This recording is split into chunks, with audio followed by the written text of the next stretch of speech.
It's great to be joined by a great friend of the ACLJ's, the United States U.S. Senator Bill Hagerty of Tennessee, who has been leading the charge to fight the fentanyl crisis in the United States of America, a crisis which I know, folks, when I'm talking to you, it doesn't matter your income level. It doesn't matter where you live in this country. I guarantee you, as I can speak for it, it has affected a family member, a loved one, a coworker, someone that you know has lost their life because of the deadly fentanyl coming across our border. And Senator Hagerty, you have legislation specifically. The legislation is called the Stop Fentanyl Border Crossings Act. Tell people what that would do.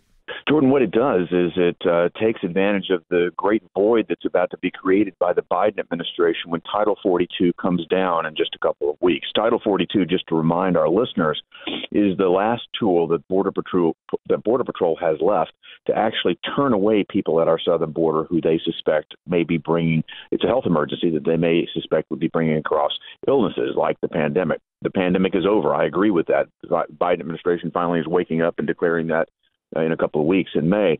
But when it goes away, the Border Patrol tells me that they have literally no tools left to turn people back, and they're expecting then a tsunami, a tidal wave of humanity coming across that border that will get their agents all tied up, and then that allows the cartels to just have free reign to shove this fentanyl across the border, whether it's through the people, with the people that they're smuggling, the human trafficking that they're doing, or whether it's the networks and the ability to just move the fentanyl in other parts of the border that aren't being observed and aren't being policed because they're so overwhelmed with the number of people coming across the border. The net effect of all of this is more deaths to young people in America, and the Biden administration has refused to even talk about it. I brought this to the floor of the Senate 3 times last year. Each time the Democrats rejected the legislation and blocked it. I brought it back again. Let's see if they're going to stand up and block it now, because they're going to lose any tool that they have left if they allow Title 42 to expire without modifying it, without updating it in this way, using the concern of illicit drug traffic as the rationale to impose Title 42 and turn people away. We know it's happening. We know it's happening in a large measure. And if the Biden administration wants to live outside of reality, they're going to see more and more deaths of Americans here. Folks, you need to support the Stop Fentanyl Border Crossings Act. Senator, it's almost remarkable how quickly fentanyl has become, as you've reported and you've said in when you're talking about this legislation, is the number one killer, leading cause of death for Americans between the ages of 18 and 45. A pretty wide demographic group right there, too. The number one leading cause of death in the United States of America is fentanyl, which is a fairly new drug in the sense of its use on the streets, and how quickly and how fast it has become just a deadly scourge, and it's hit every community. I mean, it doesn't matter if you live in the most expensive zip codes or the toughest zip codes in the country, people are dying. Jordan, that's absolutely right. And if you think about who benefits from all of this, well, it's the manufacturer of the precursor chemicals that are shipping this to their partners in Mexico and then bringing it across the borders to kill us, and that's the Chinese Communist Party. This illicit drug is being manufactured. The component chemicals are manufactured in China. They're being shipped over here. The cartels are their partners. And again, these cartels are multi-billion-dollar organizations, and they have networks that extend all the way into Tennessee and other parts of the United States, and they're killing people on a daily basis here. This is, again, plus to the column of China, they're killing the cohort that fill out our military. You think about it, the ages of 18 to 45, they're gutting that age cohort here in America. China benefits, the cartels benefit, and America is losing big time. And the Democrats will not step up and help me address this. It's a great but also scary point. I mean, it's the workforce, it's the backbone of our military. It's every that age category is the key category in every kind of statistic when you're judging a country and kind of where the workforce is, your military. And yet again, we see whether it's the pandemic that emanates from China or this epidemic emanating from China, it's having these same causes. It is the serious amount of American lives being lost. You talk to your Democrat colleagues. What is their concern here with? Is it just because they don't want CBP to have removal power? They literally want the agents to have no authority to keep people, to quickly remove people who have illegally crossed the border? I think that's exactly right. I mean, you've heard people like AOC call for the abolishment of ICE, for the abolishment of Customs and Border Patrol. They want to have completely open borders, and they said it when Joe Biden was running for office. They want to transform America. let's go through the math on this. If you think about the transformation that they're talking about, we've had now, under Joe Biden's leadership, 5.5 to 6 million people that we believe are here illegally just in the past 2+ years.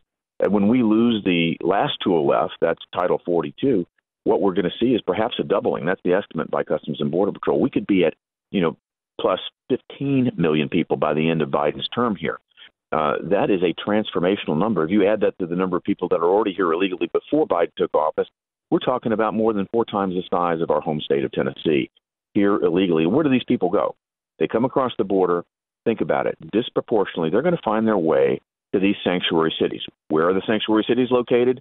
In blue states, commandeered by blue state legislatures. And what those blue states gain when they get these people are an advantage in the United States Census. They get more people there. And you may recall that in the last administration, our Commerce Secretary, Wilbur Ross, tried to insert a question on the census about citizenship. The liberals went wild. They actually blocked it. We can't ask if a person is a citizen. So now what we do is the census takes a poll of how many people are in a given state. Then we allocate congressional districts based on how many people are in that state. And then based on the number of congressional districts, that's how we allocate electoral votes. This is all about power at the end of the day, Jordan. It's all about power. And at some point, I'm sure the Democrats are going to argue for what they call comprehensive immigration reform.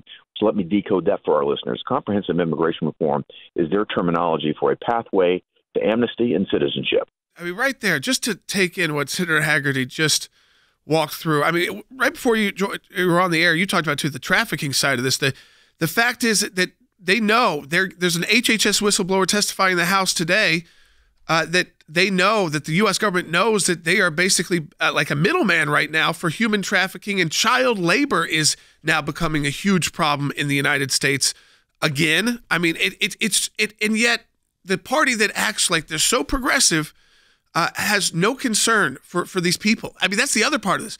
They have no concern for the people being trafficked over, not only the Americans dying from fentanyl, but the humans being trafficked. Yeah, the human trafficking is terrible, Jordan. I was down with a group of Tennessee sheriffs and mayors last year at the border. We spent 3 days down there, and we could see masses of humanity coming across the border. A lot of these are young girls. You could tell that they've been through a very treacherous journey and bad things have happened. When I talked to some of them, they'd been walking for a month and a half, some of them 2.5 months, from deep in South America. A dangerous journey. Who's minding the store? The coyotes and the cartels are the ones that are responsible for them. Bad things are happening to these people. They're being used in a human traffic ring. What we're doing is basically facilitating human slavery here on American soil, because what these people do is the cartels push these folks across the border illegally. Then they enslave them and force them into labor pools that are, they're not getting paid. They're living under terrible squalor and conditions, and this is part of their payment for being smuggled in the United States, is that they're going to be trafficked in this manner. They're going to be used for some very bad things. And I don't think any American who believes in humanity could ever support this. Senator Hagerty, thank you for continuing this fight. I mean, I know the Democrats are going to push back, but we have to keep fighting for the right thing. The legislation is the Stop Fentanyl Border Crossings Act. We thank Senator Hagerty for his time, for joining us on the broadcast.